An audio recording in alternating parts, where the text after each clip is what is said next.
우리 하나님께 영광의 박수 올려드리겠습니다. 감사합니다.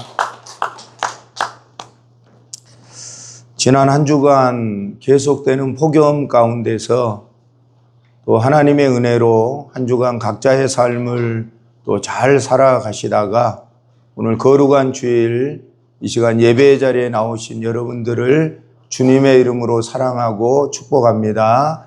우리 옆 사람에게 이렇게 한번 인사하겠습니다. 한 주간도 수고하셨습니다. 우리 중고등부 청년부가 지난 목금토 2박 3일 동안 대전에 있는 배재대학교에서 여름 캠프를 은혜 가운데 잘 마쳤습니다. 저도 거기에 참석했다가 같이 왔는데 거기서 배운 인사가 있어요. 인사가 있는데 그 인사를 한번 우리 서로 따라하도록 하겠습니다. 한번 저를 따라하겠습니다. 용기 있게 사랑합시다. 이제 옆 사람을 보면서 우리 용기 있게 사랑합시다 한번 축복하겠습니다. 시작. 용기 있게 사랑합시다. 사랑은 용기가 필요한 것 같습니다. 사람을 사랑하든 하나님을 사랑하든 용기가 있어야만이 사랑을 할 수 있습니다. 용기가 있다라는 말은 어떤 의미냐 그러면 표현을 한다라는 의미거든요. 아무리 내 마음에 상대방을 사랑하는 마음으로 가득 차 있다고 해도 용기가 없으면 그 마음의 것을 말이나 행동으로 표현할 수가 없습니다. 바라기는 우리의 은혜 모든 공동체가 모든 사람을 또 살아계신 하나님을 용기 있게 사랑하는 그리고 사랑을 받는 성도들이 되시기를 소망합니다. 저를 한번 따라하겠습니다. 히네니. 이 히네니는 히브리어인데 그 의미가 뭐냐 그러면 자 따라합니다. 내가 여기 있나이다. 히네니라고 하는 말은 내가 여기 있나이다 라는 뜻이거든요. 성경에도 보면 우리가 잘 알고 있는 창세기 22장에 보면 하나님께서 아브라함을 부르십니다. 아브라함아라고 부르실 때에 아브라함이 대답하기를 히네니 이렇게 대답했거든요. 저 여기 있습니다. 출애굽기 3장에 보면 호렙산 불꽃 떨기나무에서 하나님께서 모세야 모세를 부를 때에 모세가 대답하기를 히네니라고 대답했습니다. 이사야 6장에 보면 하나님께서 누구를 보낼꼬라고 했을 때 이사야 선지자가 히네니라고 대답했습니다. 여러분 이 히네니라고 하는 단어는 단순하게 제가 여기 있습니다. 손을 들고 제가 여기 있습니다라고 표현하는 것을 뛰어넘어서 원어에 보면 이 히네니라고 하는 의미가 무엇이냐 그러면 준비가 다 되었습니다.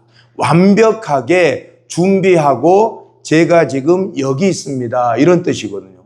아브라함이 완벽하게 떠날 준비를 하고 하나님께서 아브라함아라고 했을 때 예 하나님 내가 완벽하게 하나님의 말씀에 순종할 준비가 다 되었습니다 라고 하는 의미로 히네니라고 했습니다. 모세도 마찬가지고 이사야 선지자도 마찬가지입니다. 우리가 하나님의 말씀을 대할 때에 하나님 앞에 설 때에 우리의 마음의 중심에 히네니 하나님 내가 준비를 잘 했습니다. 준비가 잘 되었습니다. 하나님의 말씀을 들을 준비가 되어 있고 하나님의 교회를 섬길 준비가 되어 있고 사람들을 사랑하고 헌신하고 섬길 준비가 내가 다 되어 있습니다. 그랬을 때 하나님께서 무엇인가 우리에게 시키기 위해서 아무개야라고 불렀을 때에 히네니라고 대답했을 때에 순종의 삶을 살아갈 수가 있는 겁니다. 여러분 비행기를 조종하는 비행기 조종사 파일럿들이 있는데 이 파일럿이 비행기를 조종하는 데 있어서 가장 어려운 순간을 만나게 되는데 가장 위기의 때가 있는데 그때가 언제냐 그러면 안개 속으로 들어갈 때요. 짙은 안개 속으로 들어가고 폭풍우가 치는 그러한 곳으로 비행할 때에 이 조종사는 엄청난 위기를, 죽음의 공포를 느낀다고 합니다. 그런데 여러분, 이 조종사가 그러한 상황 가운데서 살아날 수 있는 유일한 방법이 있는데 그 방법이 뭐냐 그러면 계기 비행을 하는 겁니다. 계기 비행. 이 계기 비행이라고 하는 것은 뭐냐 그러면 지금까지 내가 조종을 하면서 경험했던 수십 년간 쌓았던 내 경험, 내 지식, 내 배경, 내 생각, 내 판단, 이 모든 것들을 완벽하게 부인하고 내려놓고 계기판에 의지하는 거예요. 온전히 계기판만 의지하고 또 관제탑에서 말하는 그 관제탑의 지시에 전적으로 100% 신뢰할 때에 그 엄청난 위기의 순간을 벗어날 수 있다라고 말씀합니다. 여러분, 오늘 우리가 나누었던 본문 말씀은 우리가 너무나도 잘 알고 있는 겟세마네 동산에서 예수님께서 기도하셨던 그 내용입니다. 어떻게 보면 예수님께서 겟세마네 동산에서 예수님께서 그렇게 철저하게 하나님의 뜻을 구하고 하나님 앞에 부르짖어 기도할 수 있었던 것, 이것은 어떻게 보면 영적 계기 비행을 예수님께서 하셨기 때문입니다. 예수님께서 인간의 생각으로 보면 십자가라고 하는 엄청난 폭풍 앞에서 육신을 입은 주님의 모든 감각은 이 잔을 피해야 한다라는 생각이었습니다. 그런데 그러한 생각을 완전하게 내려놓았어요. 나의 감각과 경험, 모든 생각을 부인하고 예수님께서 나의 원대로 마시옵고 이렇게 고백합니다. 그리고 아버지의 뜻을 전적으로 신뢰합니다라고 아버지의 원대로 하옵소서. 이것이 조종사가 위기의 순간에 살아나기 위해서 계기 비행을 하는 것처럼 예수님께서도 겟세마네 동산에서 십자가를 앞두고 하나님 앞에서 영적 계기 비행을 하셨던 겁니다. 사랑하는 성도 여러분, 우리의 인생의 삶도 마찬가지입니다. 모든 사람들은 인생을 살아가면서 나름대로 겟세마네 동산에 머물어야 하는 그러한 상황을 만날 때가 있습니다. 어떤 사람은 건강 때문에 그 건강의 문제를 가지고 겟세마네 동산에 가야 될 이유가 있는 거예요. 어떤 사람은 자녀들 때문에, 어떤 사람은 인간관계 때문에, 어떤 사람은 사업의 경영 때문에, 또 어떤 사람은 영적인 신앙의 삶을 위해서, 또 어떤 사람은 교회 때문에 여러 가지 수없이 많은 크고 작은 여러분들만이 가지고 있는 겟세마네 동산에 올라가야 되는 그러한 상황들이 있다라고 하는 겁니다. 그 겟세마네 동산에서 우리가 어떻게 대하느냐에 따라서 우리의 삶의 결과는 달라진다라는 사실입니다. 여러분, 이 겟세마네라고 하는 동산은 이스라엘 예루살렘에 가면 감람산 기슭에 위치하고 있습니다. 그곳에 겟세마네, 지금도 겟세마네 동산, 예수님께서 이곳에서 땀방울이 핏방울이 될 때까지 기도하셨던 그것을 기념하는 겟세마네 동산이 있습니다. 이 겟세마네라고 하는 뜻이 뭐냐 그러면 이것은 이제 두 단어가 합해져서 만들어진 단어인데 갓세마네라고 합니다. 갓세마네. 이것은 가트라고 하는 단어하고 쉐마네라는 단어가 합해져서 겟세마네라고 하는 단어가 사용되는데 이 가트라고 하는 뜻이 뭐냐 그러면 틀을 의미해요. 틀.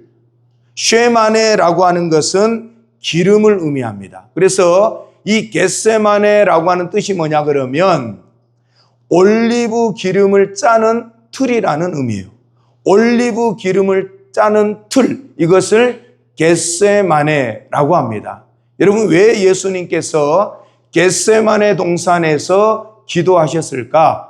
이 겟세마네 동산에서 예수님께서는 순종의 기름을 짰다라는 거예요.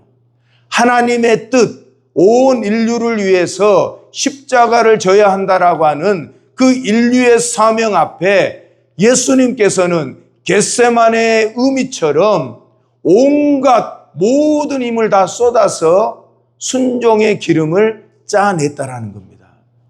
여러분, 올리브 기름이 나오기 위해서는 그냥 나오지 않습니다. 여러분, 방앗간에 가서 참기름 짜봤죠? 참기름 어떻게 짜요? 참기름 짜려면 뭐가 필요해? 깨가 있어요. 깨를 가지고, 요즘 깨 농사가 잘 됐더라고요. 비가 와야 되는데 비가 안 와서 깨 농사가 아주 잘 됐어요. 깨를 털어가지고, 이 털잖아요. 저도 어렸을 때 깨를 털어가지고 살살살살 해가지고, 이래가지고 이제 주면 어머니가 이렇게 해가지고 이제 깨를 모으면 그것을 가지고 이제 방앗간에 가요. 그래서 참기름 짜주시오 그러면 이제 참기름 기름에다 넣어가지고 짜주잖아요. 올리브 기름은 여러분, 올리브를 가지고 와가지고 올리브 기름 짜주세요 그러면 기계에 넣어가지고 달달달달 해가지고 올리브 기름이 나오는 것이 아니라, 이 올리브 기름이 나오기 위해서는 절차가 있습니다. 절차. 첫 번째는 뭐냐 그러면, 첫 번째 절차는 올리브 열매를 커다란 연자 맷돌에 넣고 으깨기 시작해요. 올리브 열매를 엄청나게 큰 연자 맷돌에 넣어가지고 으깹니다. 1차적으로 으깨. 그 다음에 2차적으로는 그것을 배 자루에다가 으깨진 올리브 열매를 배 자루에다가 담습니다. 그리고 그것을 수백 킬로 나가는 육중한 돌 아래 그것을 누릅니다. 그리고 나서 마지막 세 번째는 그 위에서 강하게 짓눌러 가지고 그 순간에 이제 수분과 찌꺼기가 제거되고 비로소 올리브 기름이 생성되게 되는 거예요. 이게 바로 올리브 기름입니다. 겟세마네, 예수님께서 겟세마네 기도의 모습을 보면 이 올리브 기름을 짜는 듯한 그 수고와 고통과 아픔을 예수님께서 견뎌내고 나서야 순종이라고 하는, 아버지의 원대로 하옵소서라고 하는 그 결과물을 얻을 수가 있었다라고 하는 사실입니다. 사랑하는 성도 여러분, 겟세마네 동산, 그곳에 두 가지의 모습을 우리는 발견합니다. 하나는 예수님의 모습이 있고 다른 하나는 제자들의 모습입니다. 이 두 모습이 대조되는데, 이 대조를 통해서 우리에게 네 가지 영적인 교훈을 주는데, 그 첫 번째가 뭐냐 그러면 삶의 위기를 맞이하는 자세인데, 한번 따라하겠습니다. 무릎이냐 피곤함이냐, 이 두 가지요. 무릎이냐 피곤함이냐. 여러분, 예수님께서 십자가라고 하는 앞으로 져야 되는 거대한 사명 앞에서 예수님께서 겟세마네 동산에서 어떻게 했습니까? 무릎을 꿇고 얼굴을 땅에 엎드려서 간절하게 기도했다. 진액을 짜듯이 하나님 앞에 기도했다라고 했습니다. 근데 반면에 제자들의 모습은 어떻습니까? 앞으로 다가올 위기가 눈앞에 있음에도 불구하고 육신의 피곤함을 이기지 못하고 깊은 잠에 빠져버리고 말았습니다. 여러분, 위기 때를 결정하는, 승리하느냐 패배하느냐, 우리를 살리느냐 죽이느냐를 결정하는 것은 기도의 무릎에 달려있다라는 겁니다. 고난의 밤이 찾아올 때에 우리가 영적으로 잠들어 있으면 다가오는 위기를 감지하지 못하고 그 위기 앞에서 무너질 수밖에 없다라는 사실입니다. 사랑하는 성도 여러분, 지금 얼마나 무덥습니까? 얼마나 삶이 분주하고 피곤함입니까? 이러한 여러 가지 상황 속에서 우리가 해야 될 일이 뭘까? 기도의 자리로 나아가서 기도의 무릎을 꿇을 것인가? 아니면 피곤하니까, 더우니까, 바쁘니까 이러한 일상의 여러 가지 핑계로 인해서 기도의 자리를 멀리하는 인생의 삶을 살아갈 것인가를 우리가 선택해야 된다라는 겁니다. 예수님의 모습과 제자들의 모습, 이 두 가지 모습 중에서 나는 현재 어떠한 모습으로 하나님 앞에서 살아가고 있는가를 살펴보아야 합니다. 두 번째는 한번 따라하겠습니다. 하나님의 뜻과 육신의 한계. 하나님의 뜻과 육신의 한계가 대조되는데 예수님께서는 내 마음이 매우 고민하여 죽게 되었다라고 하실 만큼 극심한 육체적, 감정적 한계에 직면하셨지만 기도하면서 나의 원대로 맛이 없고 아버지의 원대로 하옵소서라며 자신의 뜻을 하나님의 뜻에 맞췄습니다. 근데 반면에 제자들은 그 앞절에 보면 35절 말씀 우리 같이 한번 읽겠습니다. 35절 시작. 베드로가 이르되 내가 주와 함께 죽을지언정 주를 부인하지 않겠나이다 하고 모든 제자도 그와 같이 말하니라. 바로 앞절에 뭐라고 장담합니까? 주와 함께 죽을지언정 절대로 주님을 부인하지 않겠습니다. 이 말은 절대로 주님을 떠나지 않겠습니다. 이 말이거든요. 그랬던 제자들이 어떻게 됐습니까? 막상 기도의 자리에서는 마음이 온이로되 육신이 약하도다 라고 하면서 자신의 육신의 한계에 패배해 버렸습니다. 여러분, 우리가 의지와 결단만으로는 순종의 길을 온전히 걸어갈 수가 없습니다.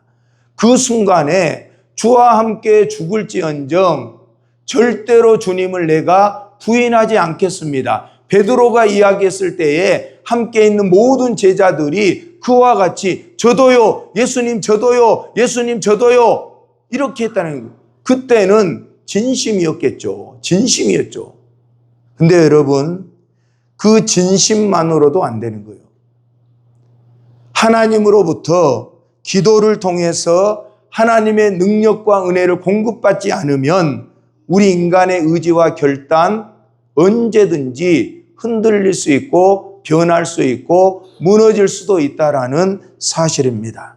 하나님의 뜻이냐, 내 육신의 한계냐, 이 두 가지를 우리가 점검해야 됩니다. 세 번째는 한번 따라하겠습니다. 승리와 도망. 이제 십자가 겟세마네에서 그 고통의 과정을 통과한 후에 어떻게 삶이 변하고 결과를 이루었는지 예수님께서 3번의 간절한 기도를 통해서 이제 영적 전쟁, 겟세마네 동산에서의 영적인 전쟁에서 승리하신 후에 예수님께서 뭐라고 이야기합니까? 일어나라. 제자들을 향해서 일어나라, 함께 가자. 이 말은 어떤 의미예요? 이제 십자가를 지러 가자라는 거예요. 십자가를 지러 가자. 당당하게 기도로 승리한 예수님께서 그렇게 말씀했습니다. 근데 반면에 제자들의 모습은 어떻습니까?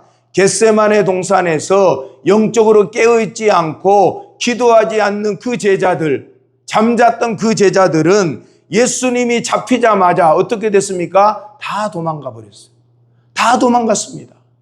베드로는 심지어 3번이나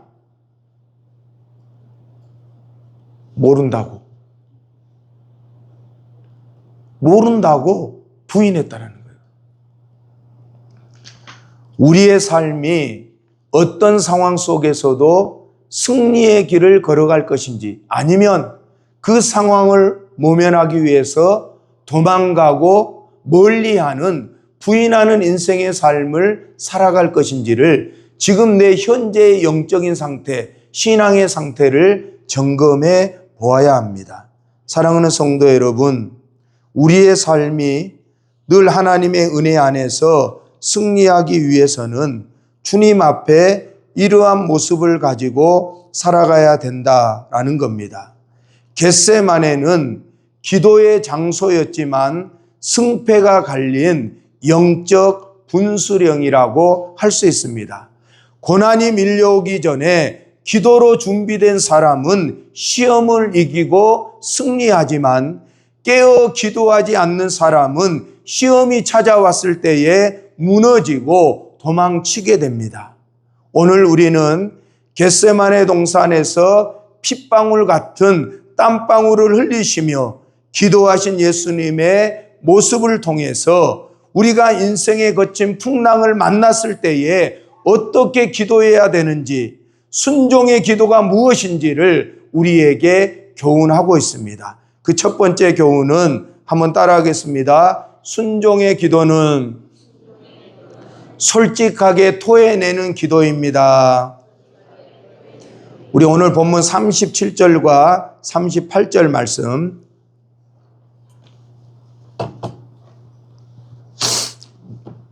우리 같이 한번 읽겠습니다. 시작. 베드로와 세베대의 두 아들을 데리고 가실새 고민하고 슬퍼하사 내 마음이 매우 고민하여 죽게 되었으니 너희는 여기 머물러 나와 함께 깨어 있으라 하시고, 예수님께서 겟세마네 동산에서 십자가를 앞두고 하나님 앞에 순종의 기도를 드리기 위해서 솔직하게 자신의 감정을 토해내는 기도를 드렸습니다. 내 마음이 매우 고민하여 죽게 되었으니, 예수님의 지금 심정 상태를 그대로 하나님 앞에 내어놓았습니다. 여러분, 고민하다라고 하는 말의 의미는 원어에 보니까 숨이 막힐 정도로 마음이 짓눌려 찢어질 것 같은 마음을 표현할 때 고민하다라는 표현을 썼습니다. 예수님의 지금의 심정이 숨이 막힐 정도로 가슴이 찢어지는 그런 고통을 그대로 하나님 앞에 내어놓았다라는 거예요. 결코 제자들 앞에서 강한 척 하지 않았습니다. 경건한 척 하지 않았습니다. 그대로 하나님 앞에 토로했다라는 거예요. 하나님께서 겟세마네 동산과 같은 기도의 현장으로 나아갈 때 우리에게 가장 먼저 요구하는 것은 정직함입니다. 우리의 모습 이대로 하나님 앞에 내어놓는 기도를 하나님께서는 원하십니다. 우리 시편 62편 8절 말씀입니다. 시편 62편 8절 시작. 백성들아 시시로 그를 의지하고 그의 앞에 마음을 토하라. 하나님은 우리의 피난처시로다. 뭐라고 이야기했습니까? 시시로 그를 의지하고 그의 앞에 마음을 토하라.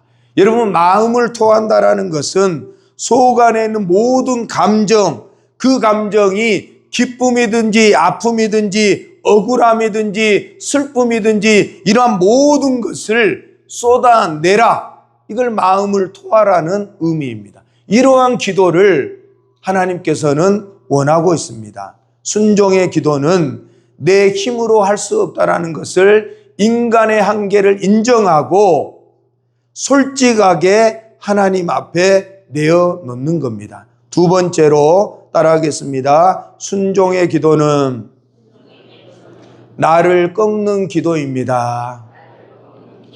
우리 39절 말씀 시작. 조금 나아가서 얼굴을 땅에 대시고 엎드려 기도하여 이르시되 내 아버지여 만일 할만하시거든 이 잔을 내게서 지나가게 하옵소서. 그러나 나의 원대로 마시옵고 아버지의 원대로 하옵소서 하시고, 이 예수님의 39절 기도하는 기도의 내용을 보면 이제 두 부분으로 나눠집니다. 기도의 전반부와 기도의 후반부요. 기도의 전반부는 예수님의 인간적인 소원입니다. 만일 할만하시거든 이 잔을 내게서 지나가게 해 주십시오. 인간의 마음과 기도요. 근데 후반부에 가서는 이제 기도의 승패가 갈라지는데 그러나 나의 원대로 마시옵고 아버지의 원대로 하옵소서. 이것이 바로 겟세마네 기도의 핵심입니다. 한번 따라하겠습니다. 나의 원대로 마옵시고 아버지의 원대로 하시기를 원합니다. 이게 순종의 기도. 겟세마네 순종의 기도는 내 뜻을 꺾고 내 의지를 꺾고 내 마음을 꺾고 온전히 하나님의 뜻의 마음에 맞춰서 순종하는 삶이 바로 순종의 기도입니다. 세 번째로는 따라하겠습니다. 순종의 기도는 깨어있는 기도입니다. 예수님께서 땀방울이 핏방울이 되도록 기도하고 돌아오 보니 믿었던 제자들이 어떻게 하고 있었습니까? 40절 말씀과 41절 말씀을 우리 같이 한번 읽겠습니다. 40절 41절 시작. 제자들에게 오사 그 자는 것을 보시고 베드로에게 말씀하시되 너희가 나와 함께 1시간도 이렇게 깨어 있을 수 없더냐. 시험에 들지 않게 깨어 기도하라. 마음에는 원이로되 육신이 약하도다. 예수님께서 기도하고 돌아오 보니 제자들이 잠을 자고 있었습니다. 잠을 자고 있었습니다. 그런 베드로에게 안타깝게 예수님께서 제자들의 약함을 아시고 말씀합니다. 너희들이 마음에는 원이로되 육신이 약하구나. 여러분, 우리도 제자들과 똑같은 마음과 모습이 있습니다. 주님 뜻대로 살겠습니다. 기도하겠습니다. 하나님 앞에 충성하고 헌신하겠습니다. 이런 마음이 다 우리에게 있죠. 간절하죠. 더 열심히 하나님을 섬기고 더 열심히 사랑하고 더 열심히 말씀대로 살고 더 열심히 내게 주신 삶을 하나님의 영광을 위해서 살아가겠습니다. 근데 마음은 간절하고 있는데 마음은 원하는데 육신의 약함의 핑계로 우린 늘 기도의 자리를 멀리하는 거예요. 마음은 간절해요. 목사인 제 마음의 간절함, 여러분들의 간절함 얼마나 있습니까? 우리의 가정을 향한 간절한 마음, 내 사업장을 향한 간절한 마음, 내 자녀들을 향한 간절한 마음, 내 앞의 미래와 삶을 위한 간절한 마음 누구나 다 있습니다. 근데 여러분, 간절한 마음만큼 우리가 얼마나 하나님 앞에 나아가서 기도의 자리를 쌓고 하나님 앞에 예배의 자리를 쌓고 있는지를 우리가 점검해야 된다는 거예요. 예수님께서도 제자들의 그런 마음을 알았지만 너희들이 마음은 원하지만 육신이 약하구나. 44절 말씀에 보면 예수님께서는 그런 제자들을 뒤로하고 또 그들을 두시고 나아가 세 번째 같은 말씀으로 기도하신 후라고 했습니다. 예수님께서도 왜 그런 마음이 육신적으로 없었겠습니까? 그만하고 싶은 마음, 피하고 싶은 마음. 그날의 예수님은 한 번 기도하고 끝나지 않았습니다. 한 번 기도했음에도 불구하고 아직까지도 육신의 욕망과 육신의 마음이 있어요. 또 두 번째 나아가서 같은 말씀을 붙잡고 간절하게 기도했습니다. 두 번 기도했는데도 아직까지도 온전히 순종하고자 하는 그런 것들이 결단되지 않아요. 그래서 세 번째 나아가서 기도하신 후에, 세 번째 나아가서 기도한 후에 비로소 이제 내 뜻을 접고 오로지 하나님의 뜻에 온전하게 만족하게 희내니 내가 다 준비됐습니다. 이 고백을 예수님께서 하셨다라는 겁니다. 우리 베드로전서 5장 8절 9절 말씀입니다. 시작. 근신하라 깨어라 너희 대적 마귀가 우는 사자같이 두루 다니며 삼킬 자를 찾나니 너희는 믿음을 굳건하게 하여 그를 대적하라. 이는 세상에 있는 너희 형제들도 동일한 고난을 당하는 줄을 알미라. 여러분, 우리가 기도를 쉬는 순간 마귀는 계속해서 공격하고 그 마귀의 공격을 이겨낼 수 없습니다. 기도를 쉬는 순간 아무리 제자들이 예수님을 따르는 삶을 살았고 호언장담했던 그 베드로도, 그 제자들도 기도하지 않으니까, 기도의 자리를 멀리하니까 위기 때에 상황 앞에서 무너지고 도망치는 인생이 될 수밖에 없다라는 겁니다. 저와 여러분들은 그 한 사람도 장담할 수 없습니다. 지금 여러분들의 믿음, 제 믿음 장담할 수가 없어요. 그래서 베드로 사도는 깨어있으라, 근신하라, 깨어있으라. 근신하라, 깨어있으라는 말은 어떤 겁니까? 늘 점검하라는, 늘 확인하라는 거예요. 기도의 자리에 있냐 없냐, 말씀의 자리에 있냐 없냐, 예배 자리에 있냐 없냐, 거룩한 주일 하나님의 성전에 있냐 없냐를 늘 확인하고 기도하라는 거예요. 확인했으면 지금 조금 흔들리고 있다, 기도해야 돼. 그래야만이 흔들리다가 다시금 제자리를 찾는 겁니다. 예수님께서 우리에게 원하는 삶이 바로 그 삶입니다.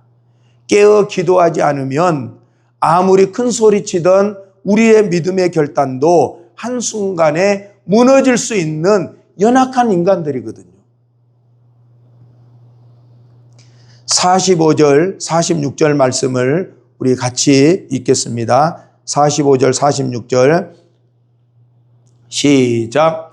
이에 제자들에게 오사 이르시되 이제는 자고 쉬라. 보라, 때가 가까이 왔으니 인자가 죄인의 손에 팔리리라. 일어나라, 함께 가자. 보라, 나를 파는 자가 가까이 왔느니라. 여러분, 응답이 더디다고 결코 포기하지 마십시오. 육신이 연약하고 여러 가지 삶의 상황이 복잡하다고 해서 기도의 자리를 멀리하지 마십시오. 기도의 자리를 지키고 끝까지 깨어 구하는 자에게 하나님께서는 모든 시험을 이길 힘을 공급하여 주신다라는 사실입니다. 겟세마네 동산에 처음 들어가실 때 예수님의 모습은 어떠했습니까? 고민하고 슬퍼하사 죽게 되었나이다, 이 고백이었습니다. 그러나 3번에 걸친 간절한 기도를 하고 난 다음에 예수님께서 기도를 마치고 일어서신 예수님의 모습은 완전하게 달라졌습니다. 제자들을 향해서 일어나라, 함께 가자. 더 이상 이제 두려움이나 망설임이 없이 강하고 담대하게 십자가를 향해서 스스로 담대하게 발걸음을 옮겼다라는 사실입니다. 기도를 통해서 두려움이 사라지게 됩니다. 우리 안에 두려움이 있습니까? 기도하십시오. 기도할 때 두려움은 사라지는 겁니다. 하나님의 뜻을 분별하기가 힘들고 희미합니까? 기도를 통해서 하나님의 뜻이 분명해집니다. 기도를 통해서 우리의 십자가를 질 수 있는, 우리의 상황을 해결할 수 있는 하늘의 힘과 능력을 공급받게 되는 겁니다. 예수님께서 겟세마네 기도를 통해 아버지의 뜻에 완전하게 순종하심으로 십자가를 지셨기에 저와 여러분들이 구원의 은혜를 받았던 것이고, 지금 이 자리에 예수님의 겟세마네 동산에 간절한 기도가 있었기에 저와 여러분들이 지금 이 자리에 있다라는 사실입니다. 겟세마네 동산의 기도 결코 혼자 감당하기가 쉽지 않습니다. 그래서 예수님께서도 함께한 제자들을 향해서 나를 위해서 함께 깨어 기도해달라고 요청했던 겁니다. 여러분, 기도의 동력자들에게 기도를 요청하십시오. 그 겟세마네의 기도 제목이 크든지 작든지 간에 기도 요청을 하세요. 내 혼자 감당하기가 너무 버겁기 때문에 목회자에게, 구역장에게, 사랑하는 장로님들에게, 권사님들에게, 사랑하는 가족들에게, 사랑하는 신앙의 동지들에게 중보 기도를 요청하십시오. 함께 할 때에 우리는 겟세마네 동산에서 승리의 삶을 살아갈 수가 있는 겁니다. 이번 한 주간 여러분들의 삶의 자리가 혹시라도 겟세마네와 같은 기도의 자리가 필요한 자리가 있다면 그 자리를 피하지 마십시오.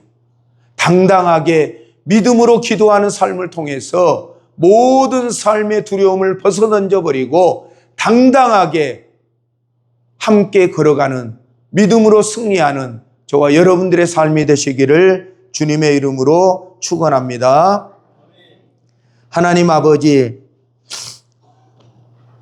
오늘 말씀을 통해 겟세마네 동산에서 핏방울 같은 땀방울을 흘리며 순종의 기도를 본보여 주신 예수님의 은혜를 깊이 묵상합니다.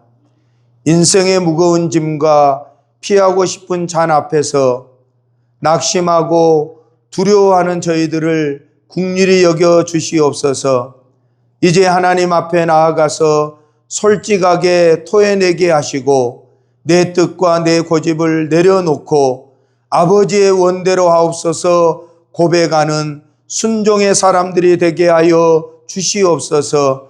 육신의 약함과 영적인 게으름을 이겨내고 끝까지 깨어 기도하게 하사 인생의 십자가를 담대히 지고 승리하는 우리의 은혜 모든 성도들이 되게 하여 주시옵소서. 예수 그리스도의 이름으로 기도하옵나이다. 아멘.